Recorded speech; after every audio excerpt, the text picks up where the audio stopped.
have my mic on. What up? Yeah, that's some Chan. That's what I'm learning these days. How y'all doing, man? Everybody doing all right?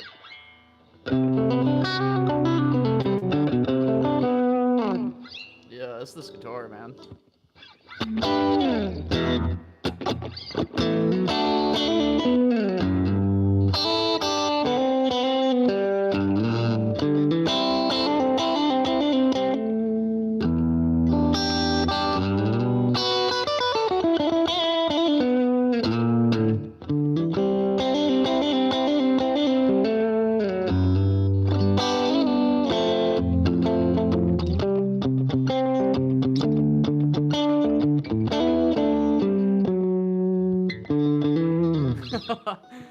Yeah, man, I'm gonna be working on Bubble Dream. This live stream is really like a lot of Chan. It's me learning Chan most of the time, and I take requests. But I'm actually producing a track right now, and I'm taking a break so I can get my guitar practice in. I like to practice guitar at least every other day. Lately, I've been playing a lot more keys than anything, man. No, I haven't really learned any Polyphia. I have all their music. I bought their discography. Song I've really been working on is this.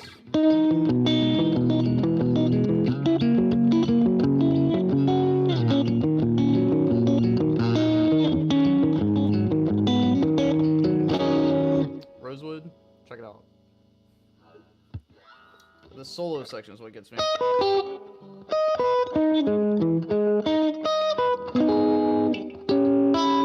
We'll see it.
That solo, man, I'm still, I can't get it yet. It's almost there. It's almost there. That's crazy. What's up, homie? Yeah, dude, it's Sean. Oh, what's up, Bell Pepper? You yellow today, or are you still green? Hey, what's up, Tyler? Taking a break. I'm working on a new house track, and dude, it's been a good day, man. I woke up. First thing I've been doing every morning is I drink a cup of coffee, eat my breakfast, and then I come do piano lessons. So for the first 30 minutes of my day, it's piano lessons and finger drumming lessons. And then I put together a plan to really like find my sound in the electronic space. So I've been spending most of my morning doing sound design this morning and getting all my stuff set up. But I'm working on a piece right now, and it's really cool. It's just super groovy, man. That's the best way to describe it. Oh, hell yeah, dude. The yellow ones are good. But it's cool. I've got like a building out my template with my own sounds, and it's cool. I own every virtual software of all my favorite synths. Like, I can't wait until one day I can have my own synth cave, but I'm not there yet, so software is just as good. Oh, what was the last song I was playing? This is Rosewood by Chon, C-H-O-N.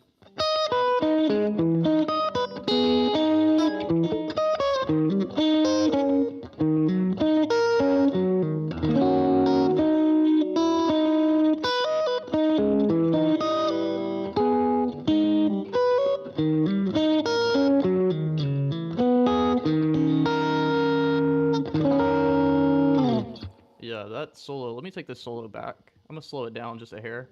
And then I really want to try to get this song up to speed. That was at 70% speed. I should be able to do, if I can hit 90% by the end of today's practice session, that's good progress on this song. That's where, I think that's gonna be the goal. 80 to 90% today. But I'm gonna slow this solo section down, get it clean, and I really just gotta run this solo section probably 800 more times before I get it at tempo. It's just so crazy. It's just an E major 7 arpeggio. But it's like the way that he splits it up, that's the hard part. You gotta do that string skipping. It's a lot of hybrid picking. A lot of hybrid picking.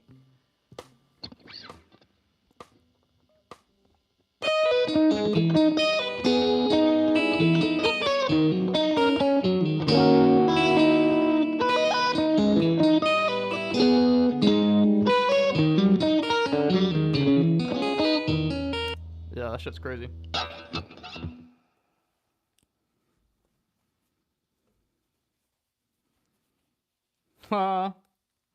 Yeah, mostly, I have an analog synth that I've been dialing in patches. It's cool because I'll dial in a patch and then I'll sample it. So then that way I've always got it. Like, I created this really good... Oh, I was messing with an LFO. Hold on, let me pull up my bass patch. Let's go shift. So this is like the bass patch I use on everything. And then I'll throw it down an octave for a sub. If you got me coming through your PA speakers, you're probably like, dang. This guitar is an EH10.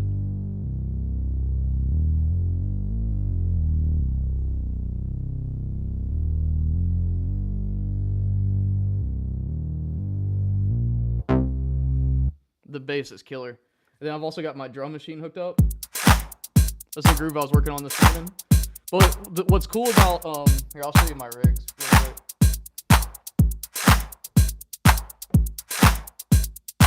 What's cool about the way that I have it set up is it's all routed through my SB404. So if I want to make it like sound like lo-fi-ish, check this out.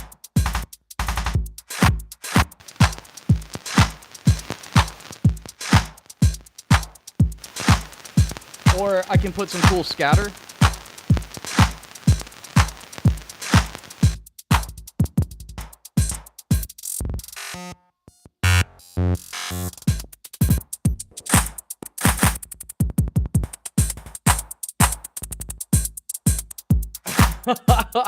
That's so crazy, man.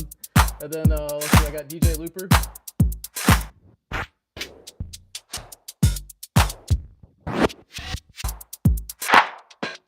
Got an isolator. Those are all different kinds of drum programs I've been working on. So on this TR-8S, I also have... I can tweak this on the spot, so I can do something like you know.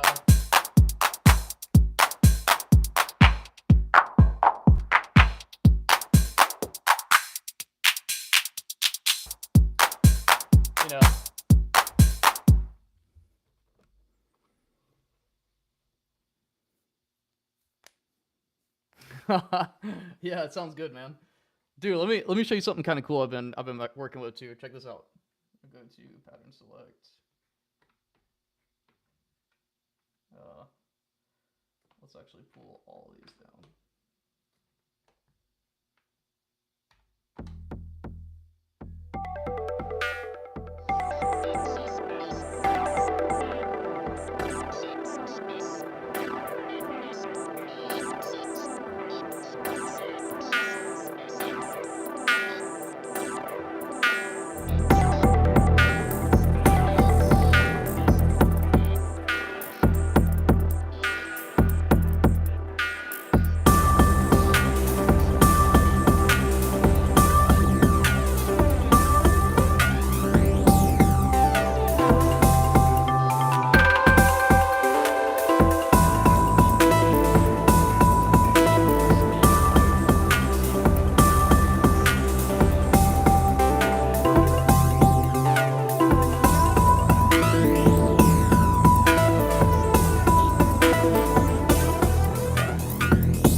Dude, tell me that's not cool as hell.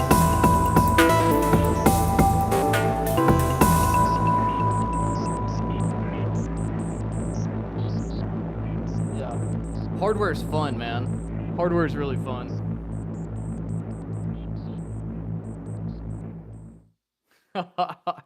I've got one more piece of hardware that I'm getting. So my plan is I'm producing like a lot more electronic music lately. I've always enjoyed listening to it, but I've never really tried to tackle it knowing what I know now, like post college. Like there's some stuff on SoundCloud that I wrote when I was in high school that's just kind of like me goofing off and like having fun with a cracked version of FL Studio. But lately I've been just really diving into it. Like my favorite flavor of electronic music is like chill electronics. So think like house, melodic house, deep house. Um, so some of the artists that I'm learning from right now are like Flume, Lane 8, Dead Mouse. Yeah, those are probably like my top three right now. And then just whatever comes on my Spotify playlist. But it's just cool because I feel like the way that I try to be really precise on guitar and the way that I try to push my skills on guitar, this is pushing my craft in a whole different direction. Because these guys are like stupid, like creative. They're the way that they produce music is just like top notch.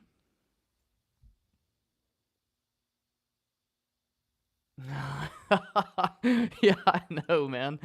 What synth do I use? I own a Korg Minilog XD. It's technically a polyphonic analog. Well, let me finish this thought, then I'll give you some more context, Oscar. So what my plan is right now is I'm working on an album where I don't know if I'm going to go out under my own name as Damion Andy or if I'm going to have this character created. I don't know. I'm floating around the idea. We'll see. But what I want to do is to compose inside of Ableton and then take those compositions and split them up and perform them with hardware. So, you're asking me what synths do I use? I use a lot of different synths right now because I'm still in the phase of finding my sound. So I'm trying out a bunch of different things. But I own Artraria's Analog Collection 5. So I have everything from the Juno to the Mini, the Moog Mini to any synthesizer. But the one that I'm using a lot, or I find myself grabbing a lot, is the June 6. It's a Roland synthesizer. I think I might even buy. They made a boutique version that's like $300 new. So I've seen them used on Reverb for $200. So I might grab an analog for my actual hardware rig. So I use that a lot. I use my Korg mostly for bass and sub bass. I think that when I do get into a place where I'm live streaming and playing out live electronic music, my chord will probably be my monophonic bass voice. I think pads are probably going to be the June V6. I also use the Prophet a lot, the Prophet 5. What else am I using? I just bought the Arturia Pigment synthesizer. I really enjoy that. I think it's stupid price. I got it for $50, and the amount of stuff on it. It's like if you like Serum, it's kind of similar to Serum in that regard. I don't own Serum. That should probably be one I put on my list. But I don't know. I have enough stuff right now. I'm just trying to master the stuff that I currently have. But the reason why I got all the Arturia stuff is because I use their MIDI controller, and the integration is insane. So I can go in and instead of like using my mouse to change parameters, I've got different. Here, I'll show you my keyboard. I can use all these faders and I can map them. Sorry, my phone is rotating. But I've got all of these mapped in Arturia's like Analog 5, so I can have this control like my LFO filter, or if I want to change LFO rate, I can fine tune it, and then I can also record the automation from it. So it's crazy, man. Like I'm all software sense minus my chord, but the Arturia stuff is leveling out the game. I don't know why my phone thing is rotating. What the heck?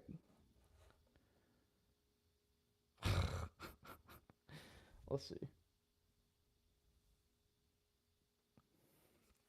Someone said something about Buckethead.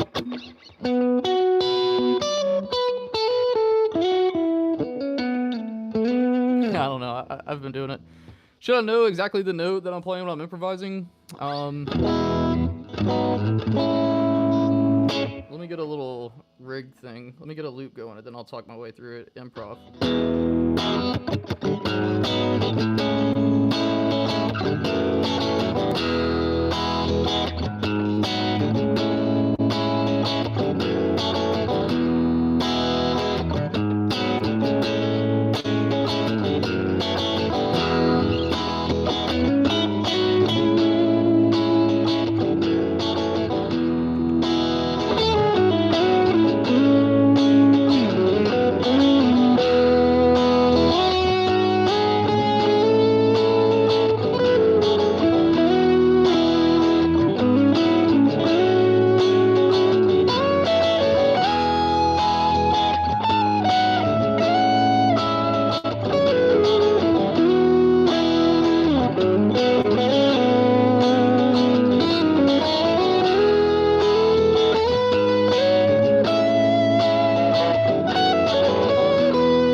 I'm just doing it, if that makes sense. I would say, if anything, I probably think about steps. So, you gotta know your chord progression. So that chord progression was an E, G sharp minor 9 to an A major 7, and then I was hitting a F sharp minor 9 all the way out. So I'm not thinking all those arpeggios, but what I am thinking about is where am I in relation to that. So I know, like, you got to think about, well, I don't want to say you have to. The way that I think about it when I'm improvising is I'm listening to the direction that the chord progression is going. So the chord progression is going up, up, up, down, down, up. So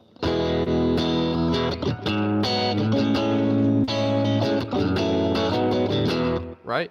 Here it is. We're going up, up, up, down, up, down. So when I'm hearing that and I'm doing an improv session, you got to know your fretboard, but I'm not thinking, oh, I'm going to play an F sharp here. The thing that I've done that kind of helps me just intuitively feel my way through it, and I'm not the best improviser, so don't think like what I say is like law. This is just how I get my sounds. I have learned to sing melody. If you listen to George Benson talks about this, and he was a guitar player that I studied a lot, who taught me how to scat and play at the same time. So when I'm hearing this progression,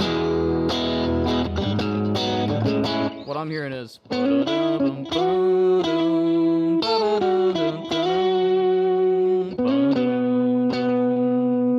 and so in my head, that's what I'm thinking. I'm just not saying like, I'm not saying, oh, I'm gonna start on a B and go to an F sharp. I'm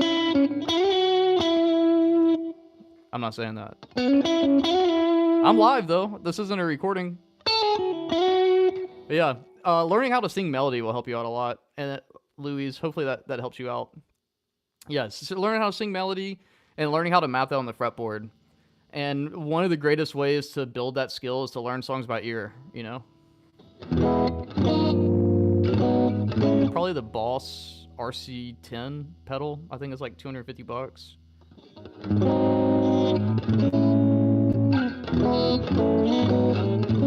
Any music theory questions?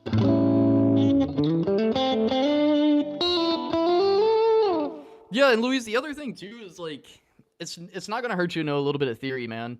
Like, don't get lost in the sauce with theory, but learn theory, enough theory to like enable you. Like anytime I'm writing a song, if I get stuck, I reach back to my theory and pull something out. Like for example, a chord progression I wrote recently was this.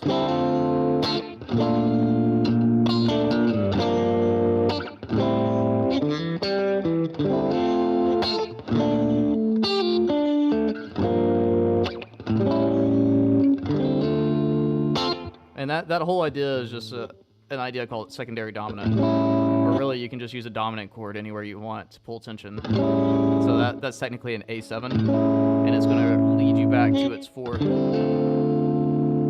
which in this case is a minor 4. But I don't know. I always think about stuff like this. Like music is nothing more than tension and release. So for example, if I want to add a lot of tension, then I can resolve it. The ear tends to like that sound.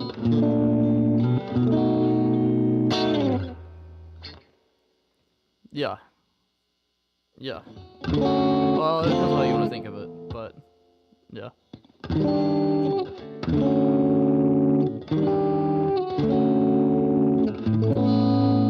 Yeah, learn more melodies then, Dean. Study vocal melodies. They'll teach you how to get out of that. Because I know what you're talking about. Like, I used to rep, like, if you know who John Petrucci is, he has a video exercise out for free called Rock Discipline. And, he teaches you this. Hold on, the exercises.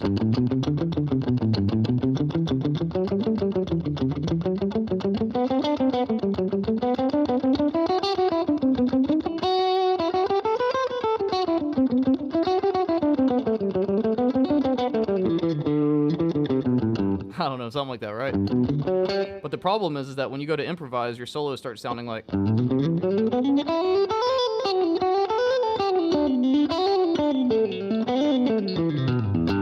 It doesn't really sound musical. That just sounds like scales up and down. But some of the stuff I would practice doing, if you're stuck in that, is like choose 4 notes and try to write some stuff with it. So something like...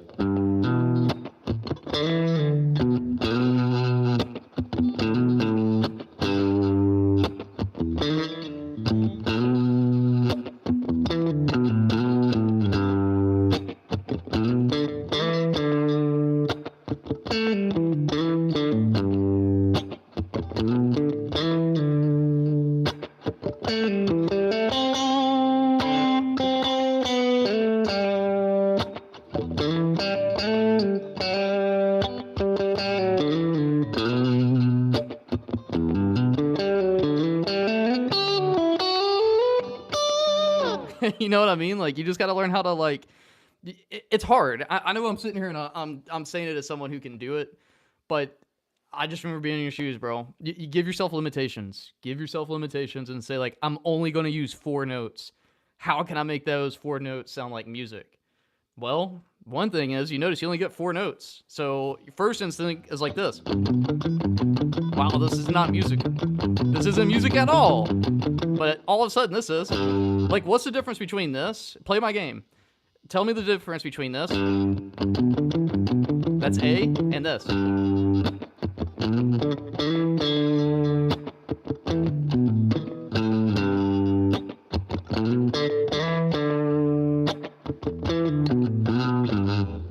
Minus that little goof at the end. But what's the difference?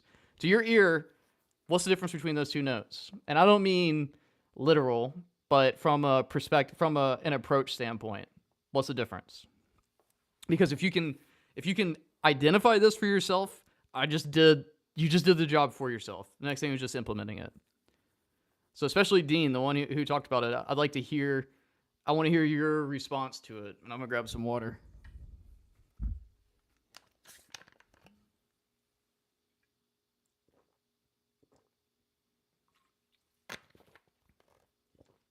And I'll play it again while you're typing.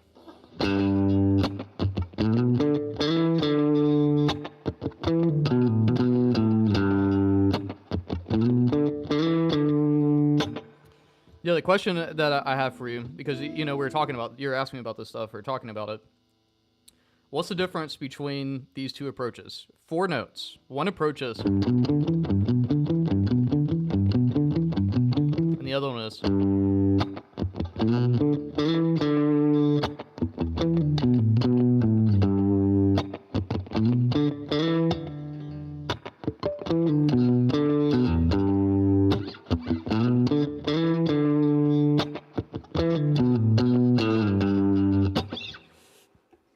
And I'm making a point, and that's the whole idea here is, I feel like the first thing that beginners do when I give them limitations of like, you can only use 4 notes for this melody or 4 notes for this idea, they tend to just go 1 2 3 4 1 2 3 4 1 2 3 4 1 2 3 4.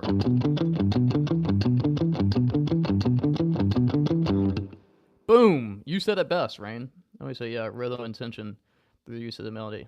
Absolutely. That's it. All that, you guys are getting it. You're nailing it. But now that you're saying that, the thing that I want you to think about is like learning how to implement that in your own playing. Rhythm doesn't have to be crazy, and it doesn't have to be straight 16th notes the whole way through. Like when we're practicing, yeah, going 16th note wise is a great practice.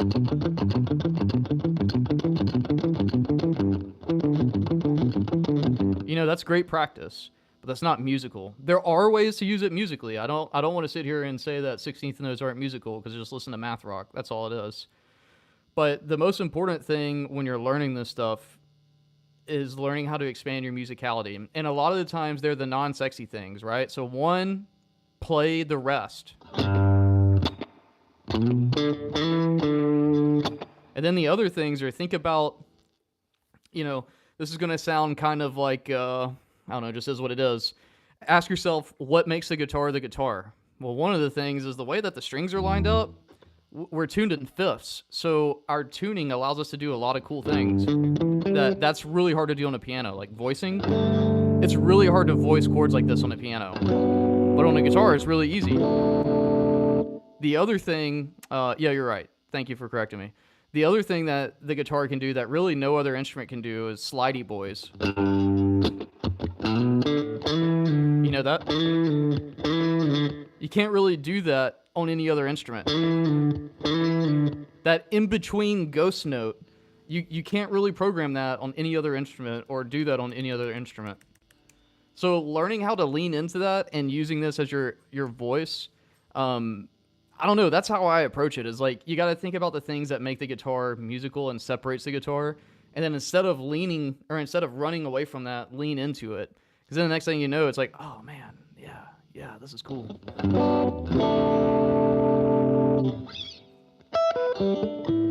Yeah. Well, speaking about that, let's play some more Chon. I'm probably going to crumble in the solo section. That's okay. My hands are like swollen for some reason.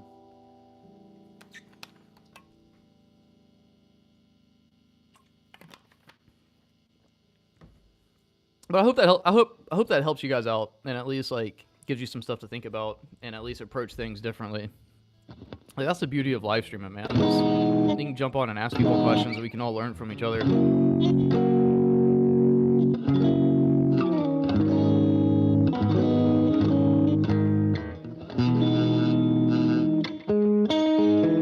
Hey, I'm getting really close to 5K subs, so if y'all are enjoying the content, please consider hitting that subscribe button. It'd be wild if we broke 5K on this live stream.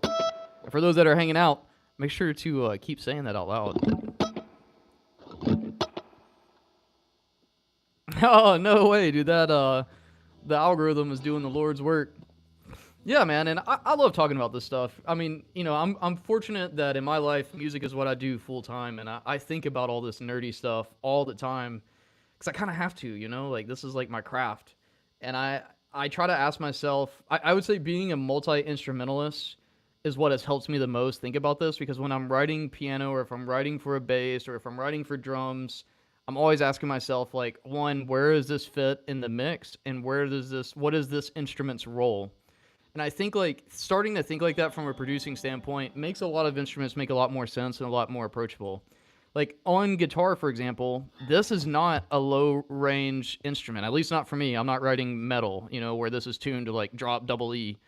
But this is really a mid range focus instrument.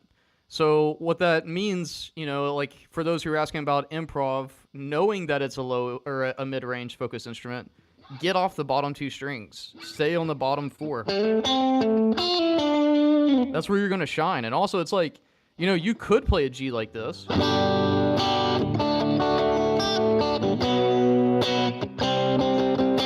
But if we're playing in a band and we're playing with other musicians, it's going to sound a lot better if I let the bass guitar handle this low G and I'm playing it like. What did that progression go?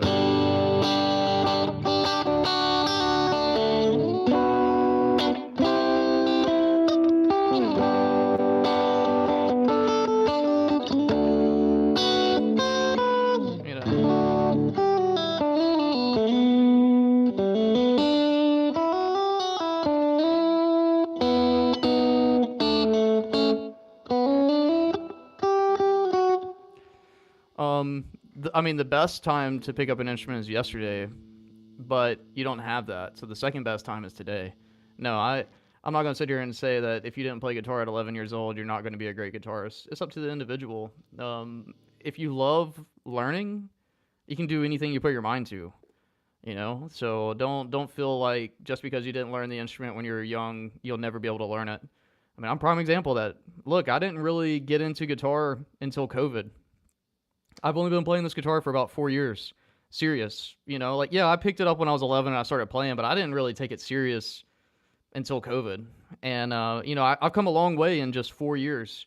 And then same thing with music production. Like one of my friends, Tyler, if he's still watching, the dude is an incredible producer. And then like for him to say like he likes my music and that it sounds great, that's mind blowing to me because I've only been producing music for like 2.5 years when I decided to go to Full Sail. So, and I'm 31. I'm not old by any means, but I feel like in the music community, there's like this bullshit notion that like if you're not crushing it by the time you're 18 or 19, you're never going to do it. It really just depends on what you want, man. And sorry, you get like when you ask me these questions, man, you get philosopher Damion because I think about this stuff a lot, man. Because I'm getting ready to become a dad, and my kid is.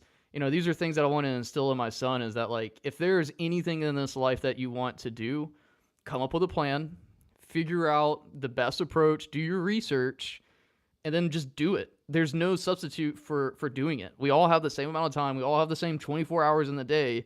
The question is, how are you going to use them? And, I'm really big on lifestyle design. Like, I have designed this life that I live now, and I wasn't happy with it for the longest time. And then I finally figured out like who I was, what I wanted to do. And then I just slowly started shifting my life to where I could do what I wanted to do. And now I'm like, I'm blessed, man. I truly live my dream life, but it's because of like asking questions like this. Like I've got to find this guy on Reddit. Back when RPAN was a big deal, there was a German who I watch his live streams, and I would just, like you guys, I would just sit here and I would ask him, Jonathan, well, his name's Nathan, it's pretty dang close. But, I was live streaming with him, or I was watching his live stream, and I asked him, I was like, dude, how can I be where you're at? And I just remember, like, he just sat here on his live stream and just, like, talked to me for, like, 30 to 45 minutes, just filling me up with wonder of, like, wow, this is actually possible. So I don't know, man. When you guys ask me this question, just know like I really do mean this stuff that I say. Like I really hope that it resonates with you because if I could be that for someone else, that would be the dream because that dude changed my life.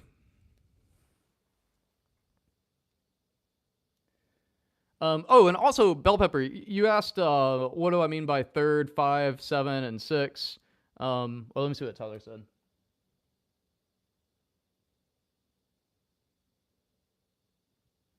That's awesome. Yeah, I feel like we're both. That's crazy. But you're really good, homie. I really enjoy listening to music. Every time you send something to me, I'm like, holy shit. um, all right, so for Bell Pepper, I saw your comment. I didn't mean to ignore it, but about asking like, what do I mean by 3-5-7? It all relates to the tonic. All right, and tonic just means root. So think of like an oak tree. Your root note is like the base of which everything else is built on, and then there's an algorithm we use to figure out the rest of the notes. It's called we do it in steps. So, excuse me. If we're on G, we're gonna do a whole step, half, whole, half. I got a book that talks about this if you want it. Send me a message on Instagram and I'll send it to you for free. But once you get that figured out, all of those scale degrees, you can either say, okay, this is G, A, B, C, D, E, F sharp, G. I think of it like that. Or you can also say 1, 2, 3, 4, 5, 6, 7, 1. So when I'm saying 1, 3, 5, that's going 1, skip 2, 3, skip 4, 5. And then you can take that further. Each scale degree also has a chord associated with it, using that same pattern. So I can say G major 7, A minor, B minor, C major, D major, E, F sharp minor 7 flat 5, it's a G major 7. So that's what I was referring to. All right, let me see. Hell yeah, dude. How do you approach writing music and taking inspiration from styles you enjoy and making it your own? You know, that's a great question, Rainfuls.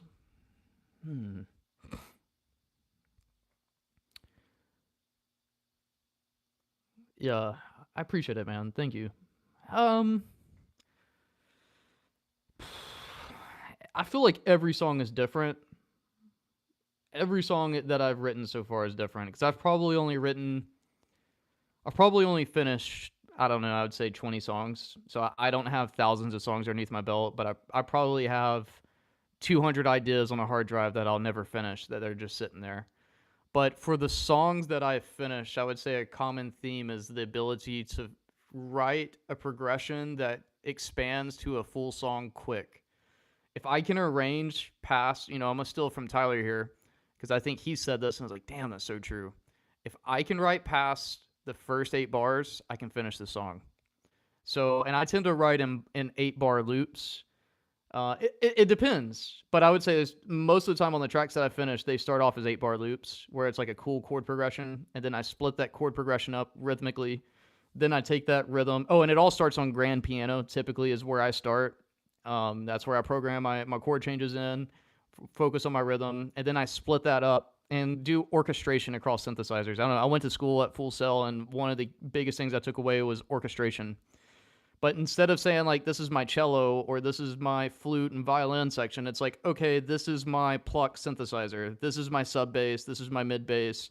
This is my pads. So I'm still thinking like an orchestrator. It's just like electronic instruments instead of traditional cellos and like strings and quartets or whatever I'm writing for.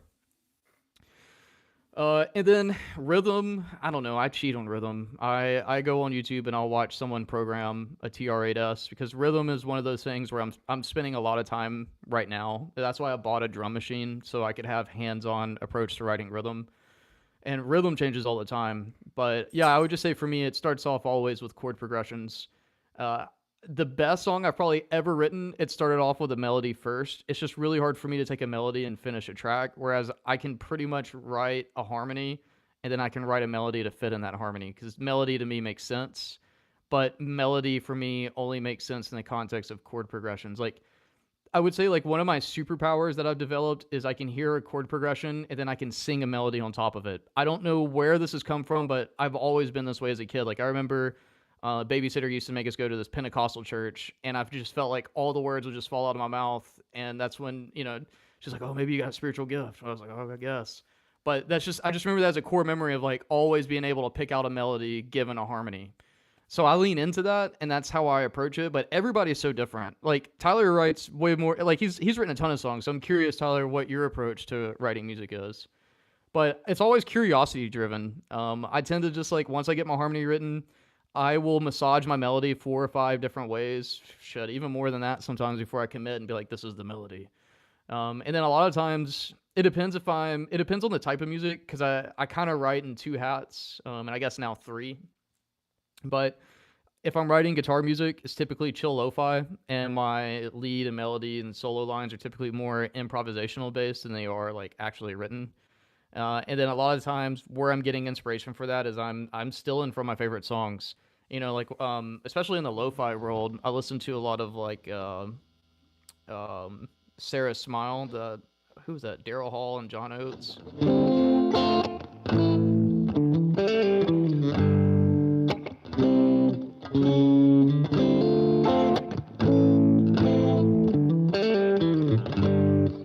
I'll use that a lot, or you know, Chan progressions. Honestly, a lot of Chan. You know, that's all bubbly dream. So I think like you're not gonna, you know, I feel like, and Tyler, feel free to chime in on this too. But a lot of guys who don't write a lot of music or don't live in this world and do it as a hobby, I feel like they think that you've got to be 100% original. And it's just 100% originality doesn't exist. Like, you're never going to do something that someone else hasn't already done because there's only so many keys. There's only so many notes, you know? But what makes you is like the synthesis of the music that you listen to and allowing that to come out in your own songwriting. That's what makes you. So when you listen to my music, you're hearing Tool, you're hearing Leonard Skinner, you're hearing Chan, you're not going to hear me rip a riff straight from Adam Jones, but you're definitely going to hear his approach to rhythm. And, you know, like Leonard Skinner taught me how to be a very melodic player and learning how to use the pentatonic scales in different ways. And, you know, Chan is teaching me melodic chord structure, learning how to play melody within chords. You're going to hear all those influences, but when you hear them, you're not going to, you're going to hear Damion, if that makes sense. Like, I sound like me, you know, that sound is still evolving, but yeah, it's like the way that I use them is me. Yeah, I don't know. Hopefully that helps, because I feel like a lot of, when I coach people in music production, and that's like a big thing I hear is like, well, I don't want to sound like whatever, but it's just like, I don't know, man.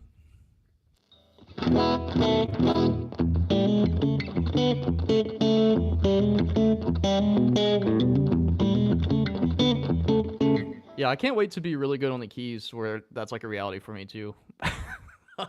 I mostly program, but I am getting better, man. Like I said, I take piano lessons every morning. That's been helping out a ton, because now like I can actually like play with both hands. This morning I was doing right and left hand walking versus just like I can do melody all day long, but.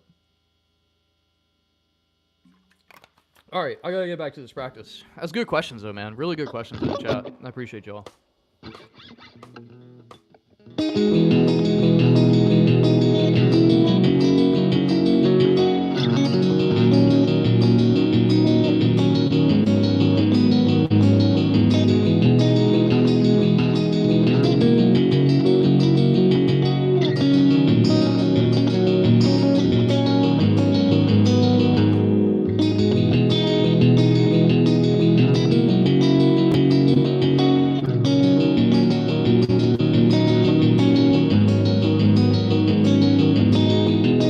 What's up, Fred?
Ah.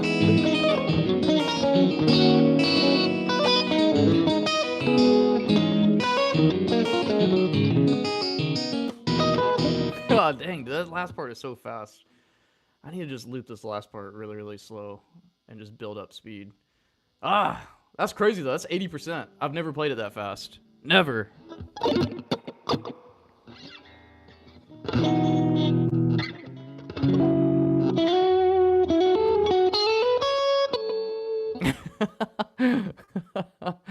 Yeah, man. Do you think it's essential to learn how to read sheet music? No.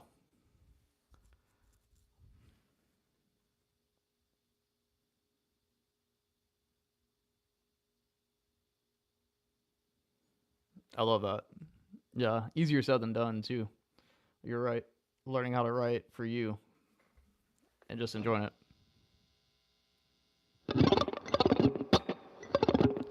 Thanks, man.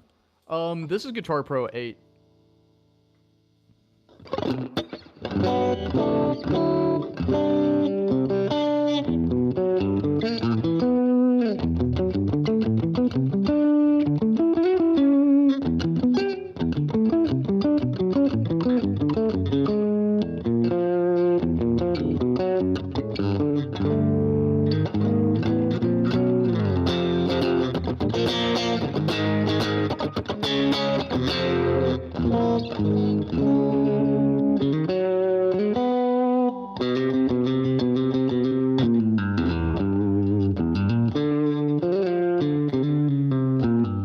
In what genre?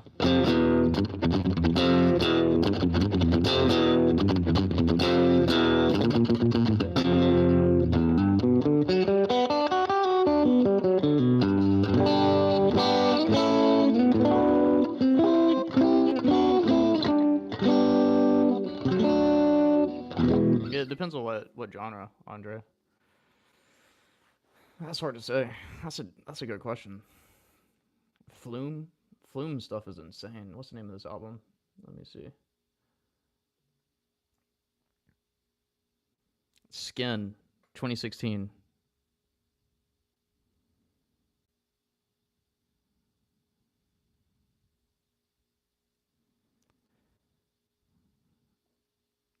That's not even a follow up to your question.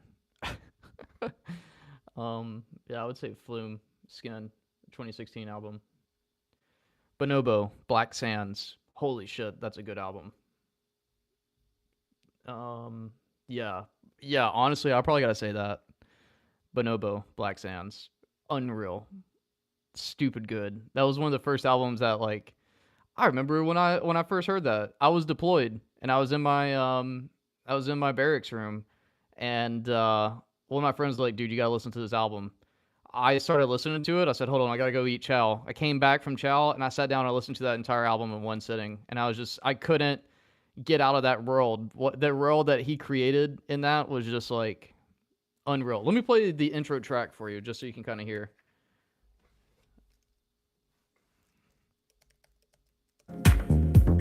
This ain't it. Bonobo, Black Sands. I need to get this on vinyl. Yeah, listen to this.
how he opens the album. Like, holy shit. Straight into the first. This is the second track, and then I'll stop it once it kicks in.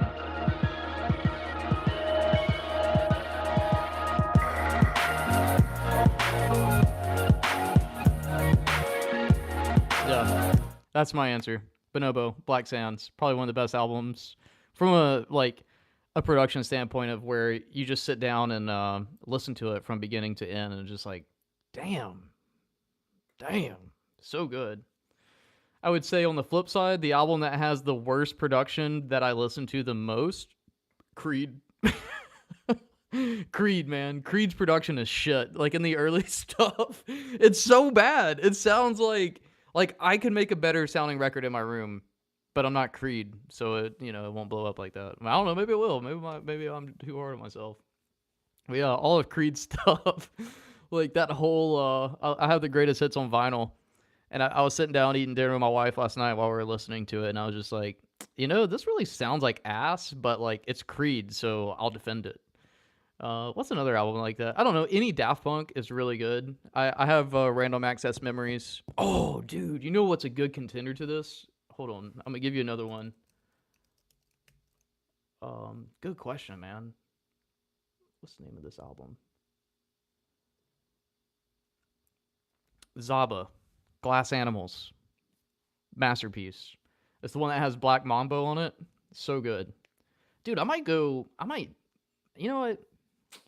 I might go to the record store, go get a new record. Especially, I got a sampler now, so I can sample records. I need to get some hip hop records. I might go do that just to get out of my office for a little bit. Yeah. Any last questions before I get going? Dude, this has been an awesome live stream. I want to do more live streams like this where we kind of just talk about music and practice guitar and stuff like that. So I really appreciate all the good questions that were coming through here, man. Rainfools and Bell Pepper. And Tyler, I appreciate you giving in your 2 cents as well. It's always a good time. Y'all, make sure y'all follow this man. He's just a really good friend of mine. He's also a fellow veteran. That dude is just like stupid talented. I really enjoy listening to the stuff you send me. So yeah, man. Tyler, I gotta send you some tracks to listen to if you like the stuff, if the direction I'm going in. Yeah, man. Always. Well, hey, you know me, dog. I'm rooting for you. Always. Because when one of us wins, we all win, baby. That's what I'm talking about. All right, well, I'm gonna jump off here. Thanks so much for hanging out. Yeah. See y'all around. I'm pretty damn close to 5K, so I really appreciate all y'all. We should be even closer after this. All right, bye, y'all. Ciao.